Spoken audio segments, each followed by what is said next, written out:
은혜받으신 하나님 말씀은 요한복음 14장 25절에서 31절까지입니다. 자기를 낮추신 아들이라는 제목 세 번째 시간입니다.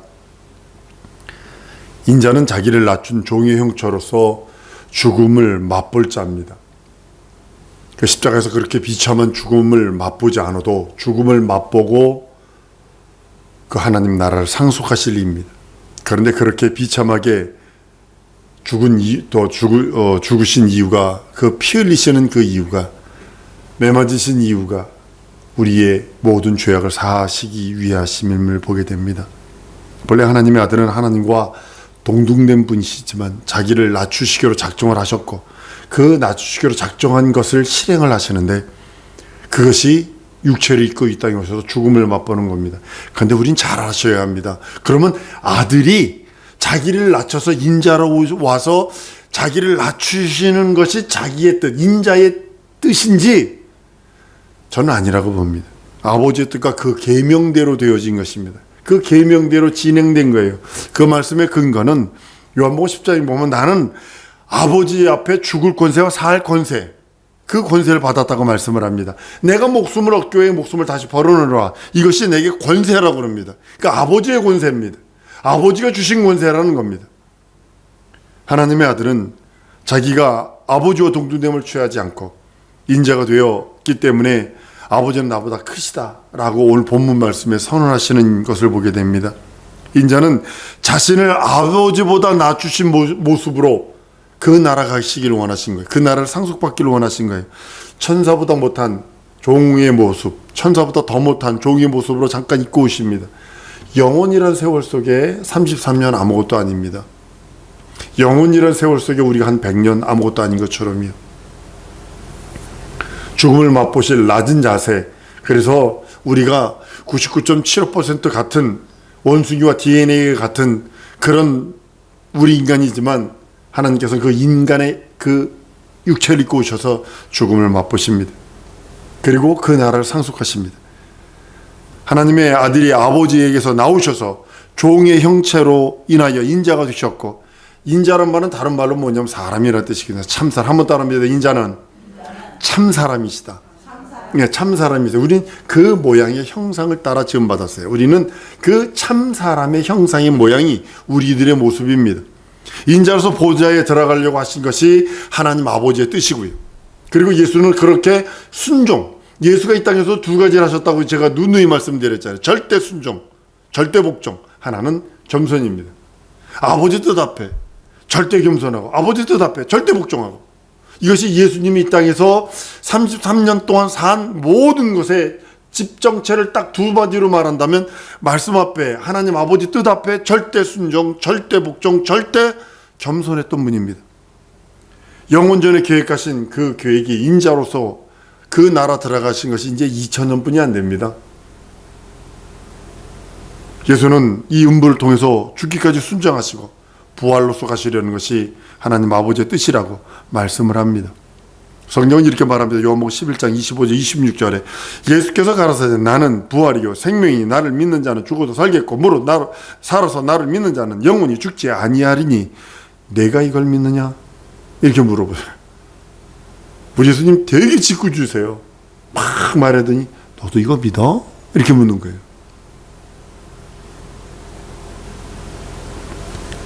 그리스도는 부활이세요. 그리스도라는 직분, 기름 부음을 한 번 더 부으셔서 오셔서 그거 이루시는, 부활하지 않고는 그 보좌에 들어가지 않습니다. 죽음을 통과해서 부활이라는 문을 통하여, 그가 그 길을 열어놓은 그 산길을 통하여 본인이 먼저 들어가시고, 본인이 닦아놓은 그 길을 통하여 본인이 먼저 그 부활을 통하여 들어가시고, 그에게 붙어있는, 그를 믿고 의지하는, 그에게 접붙임 받은 우리 돌감나무에 있는 우리 인생이 참감나무에 접붙임 받은 그 인생들에게 하나님께서는 그 길로 오라고 말씀하시는 겁니다. 부활하기 위해서 예수는 죽음을 맛봐야 합니다. 죽음을 위해서는 인자가 되어야 되고요. 인자가 되기 위해서는 죄를 뒤집어 써야 되고요. 여러분, 예수님이 죄를 어떤 사람들의 죄를 졌을까요? 구약시대 사람들의 죄를 짊어졌을까요? 아니면 미래 사람들의 죄를 짊어졌을까요? 미래 사람들의 죄를 인류가 그리스도에게 옮겨버립니다. 그래서 예수 이후의 사람들은요, 예수를 죽인 죄가 있는 거예요. 그래서 예수 믿지 않으면 심판 받았다 해버린 이유가 거기 있는 거예요. 구약시대 사람들은 심판 받습니다. 그래서 심판 받아야 합니다. 그러나 신약시대 예수님 이후의 사람들은 그리스도를 죽인 죄가 있는 거예요. 예수는 아버지와 동등된 분입니다. 인자가 되셔서 아버지로부터 허락을 받아서 그 모든 일도 이룹니다. 아버지보다 낮추어 제한받는 그런 육체를, 제한받는 황금 속에 들어오셔서 제한받는 존재가 되어버립니다. 그것이 인자가 아버지가 나보다 크다라고 하는 그 언어 속에 다 들어있습니다. 죽음에 대한 제한. 하나님은 죽지 않습니다. 근데 죽음에 대한 제한이 있어요. 시공간에 대한 제한. 신호애락이라고 하는 제한. 그런 제한을 받는 존재가 한때나마 33년이라고 하는 한때나마 주님이 갖고 계셨다는 사실입니다. 그가 예수께서 보좌에 들어가실 때에 부활로 들어가시길 원하셔서 그런 육체에 오셔서 죽음을 맛보시고 예수님 이렇게 말씀을 하십니다. 내가 아버지께로 왔으니 이제 아버지께로 감이라 라고 표현을 해요. 많은 사람들이 이것을 잘못 해석해서 하나님 나라에서 왔다가 다시 하나님 나라로 가는 걸로 이렇게 생각을 합니다. 그 하늘나라에 있다가 하늘나라에서 이 땅에 내려왔다가 다시 하늘나라로 가는 걸로 생각을 합니다. 예수는 하늘나라에서 온 것이 아니라 아버지 품에서 왔다라고 성경은 말씀하고 있습니다. 아버지 품에서 나오셔서 다시 아버지 품으로 들어간 것이 아니라 아버지 뜻으로 들어가 버린 거예요. 아버지의 계획 속으로 들어가 버린 거예요. 요한복음 16장 28절에 내가 아버지께로서 나와서 세상에 왔고 다시 세상을 떠나 아버지께로 가노라. 아버지 품속으로 왔다 다시 아버지 품으로 들어간다는 소리 아닙니다. 아버지의 뜻으로 다시 들어가는 겁니다. 보좌에 오르신 예수, 아버지가 원래 아들을 위하여 정하신 뜻대로 아버지에게로 들어가시는 거예요. 그 보좌로 들어가시는 거예요. 보좌에 들어가시는 것은 내가 아버지께로 돌아갑니다. 내가 아버지께로 돌아갑니다. 그 보좌에 좌정하는 것 자체가 내가 아버지께로 돌아간다는 겁니다. 아들을 위하여 하늘을 지으시고 아들에게 주시려고 하신 그 모든 목적대로 아버지는 그 뜻을 성취하십니다. 아주 철두철미하게 성취하십니다. 아담이 타락하든 하와가 타락하든 뱀이 꼬시든 어떠든 상관하지 않냐고 그 뜻은 이루시는 거예요. 그 뜻을 진행시키시는 거예요. 그것이 하나님의 전지성이요. 하나님이 악에게 시험을 받지도 아니하시고 시험도 안 하신다는 그 하나님의 말씀을 이루시는 겁니다. 많은 사람들이 어쩌고저쩌고 하나님에 대해서 어쩌고저쩌고 할지라도 하나님은 자기 뜻 움직이는 거예요. 자기 뜻대로, 자기 계획대로 하나님의 뜻이 마리아에게 천조가 잉태하여 아들을 낳으리라는 그 말씀이 임했을 적에 마리아가 극구 부인했을지라도 하나님은 다른 마리아를 선택해서라도 오셨을 것이에요. 그래서 하나님의 뜻이에요. 진행되는 거예요. 그래서 그 뜻을 이루려고 그 뜻을 찾으려고 애쓰는 것입니다. 하늘의 모든 권세가 다 아들에게 있습니다. 그래서 그 아들을 아버지 품에서 독생하신 하나님이라고 한 이유가 바로 거기 있는 겁니다. 하늘에서는 지금 예수 그리스도가 하나님이십니다. 하나님은 하늘 안에도 계시고 하늘 바깥에도 계시고 영원하신 하나님 아버지시지만 하나님이시지만 지금 하늘에서는 아버지가 내 안에 내가 아버지 안에 이것이 이루어지는 거예요. 인자는 아버지 품으로 나와서 창조된 하늘에 들어가심으로 이제 하늘에 하나님이 되셨습니다. 그리고 모든 것을 주관하는 창조주 하나님이십니다. 하늘에는 아버지도 계시지만 그 모든 권리를 아들에게 주셨기 때문에 아버지도 아들을 초월하지 않습니다. 아버지가 내 안에 이 말씀이 이루어진 것입니다. 아들의 권세를 인정하고 아버지는 아들의 권세를 높이고 그 안에 계신다는 그런 뜻이기도 합니다. 모든 하늘은 아버지 안에 있습니다. 아버지는 아들에게 하늘의 모든 권세를 주시고, 아버지라도 아들을 초월하지 아니하시고, 아들을 초월해서 누구를 심판하고 누구를 정죄하고 그러지도 아니하시고, 모든 권세를 아들에게 줬기 때문에 아들이 모든 것을 다 하는 거예요. 그래서 다시 오시는 예수는 심판주입니다. 그의 의의 기준, 그것이 모든 것의 심판의 기준이 돼서 그것으로 심판하시고 판단하시는 거예요. 아버지가 간섭해서 어떻게 하는 것이 아니라 아들을 제껴놓고 내가 아버지께 직통하기 위해서, 이게 통하지 않는 것입니다. 하늘에서는 아들이 왕이시고 하늘 바깥에서는 아버지가 더 크시고, 아버지는 영원 전부터 홀로 계신 주제이십니다. 하늘에서는 아들이 예수 그리스도가 홀로 계신 하나님이시고, 아버지는 그 안에 계시고, 삼위일체를 지금 말하고 있는 거예요. 이 삼위일체 말하는 것이 이렇게 힘든 겁니다. 전체로서는 아들이 아버지 안에 계시고, 아버지는 아들보다 크신 분이시고,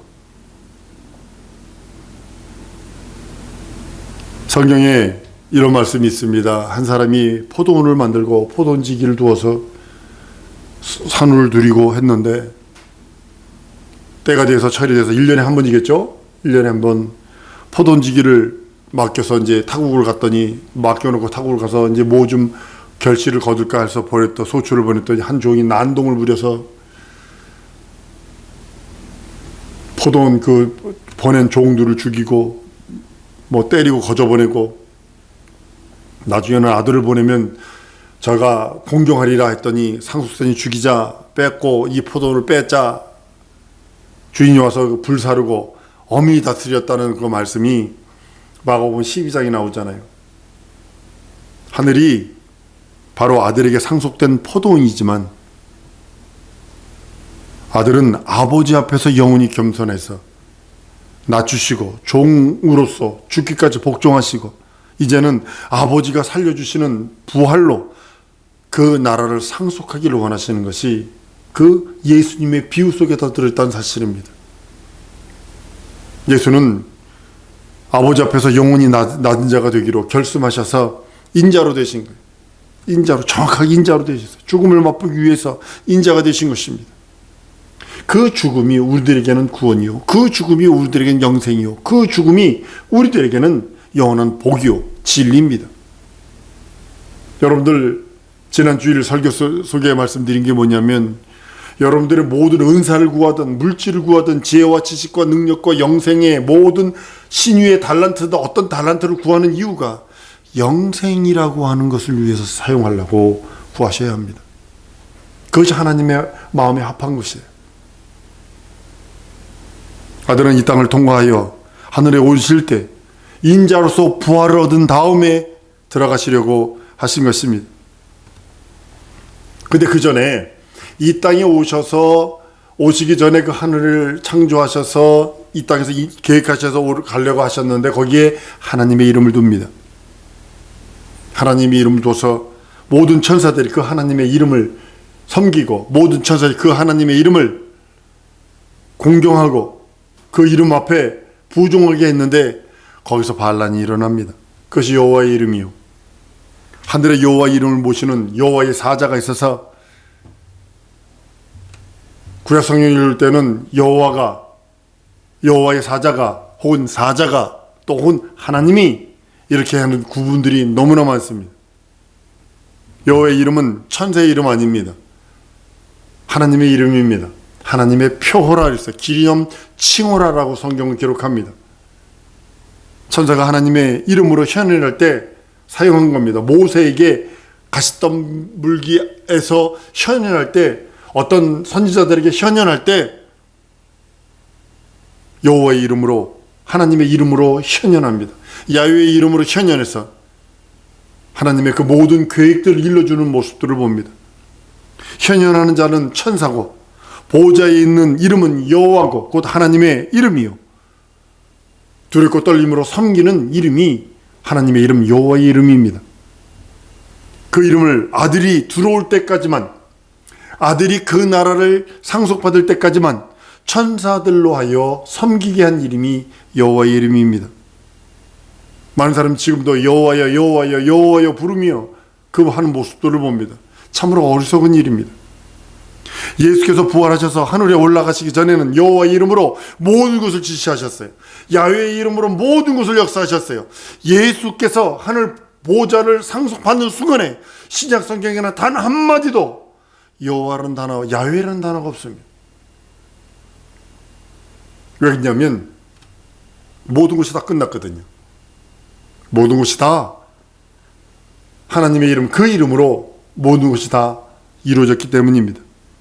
율법도 여호와의 이름으로 줬어요. 이적과 표적과 기사도 다 여호와의 이름으로 했어요. 구약 성경의 모든 것. 하늘에서 불을 내리는 일, 지금 신약 시대에는 없습니다.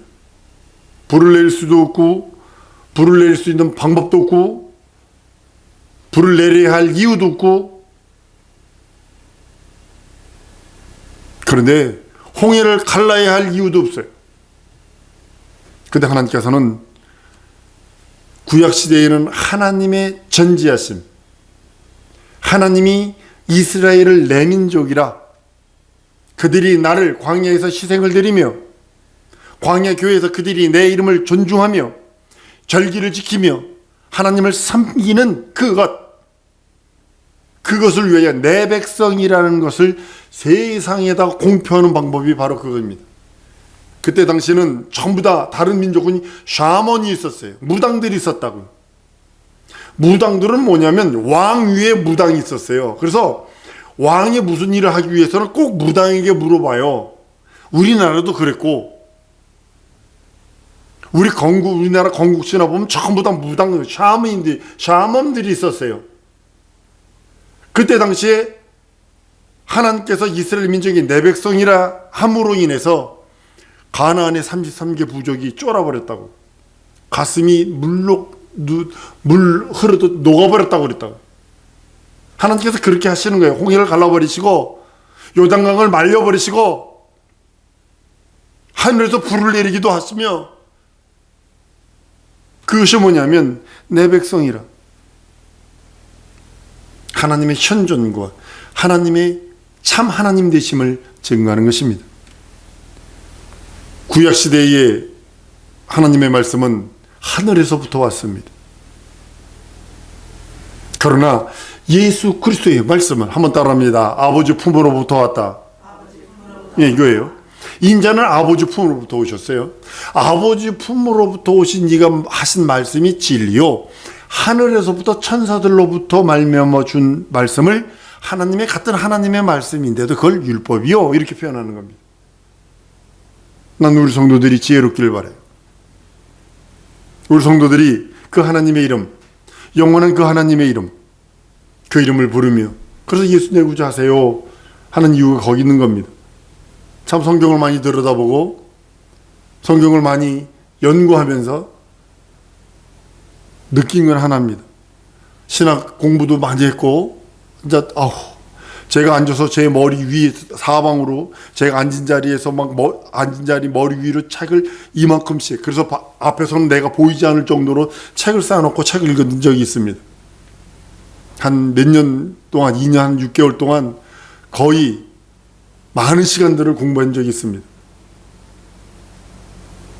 근데 그때마다 회의가 느껴지는 게 뭐냐면, 예수 외에 내가 다른 일들을 왜 하지? 이런 것들이었었어요. 결론 낸 거 뭐냐면, 나는 성경을 예수를 내 구세주 내 하나님 내 주로만 보겠다 라고 하는 신학적 고집들이 생겼고, 성경적 고집이 생겨버렸어요. 저는 지금까지 성경을 해석할 때 다른 걸로 해석하는 것이 아니라 딱 이 세 가지로만 해석을 합니다. 거기에 창조도 들었고 심판도 들었고 재림도 들었고 내가 영원한 영생도 들어있기에 나는 예수 내 구주 내 하나님 내 주라 고백하는 그 고백으로만 믿음을 고백하며 하나님께 나갑니다. 사랑하는 성도 여러분, 예수는 자기 자신을 낮추셔서 겸손하게 자기를 낮추셨습니다. 겸손했습니다. 그리고 절대 복종하셨습니다. 우리에게도 그 믿음 주옵소서. 예수의 믿음 달라고 우리 통성으로 기도하십시다. 하나님, 내게 이제 예수의 믿음 주세요. 참 예수의 믿음이 내 영혼의 참된 믿음이 되어 주 앞에 이를 때까지 영생의 복음의 능력 되게 해달라고 다 같이 통성으로 기도하십니다.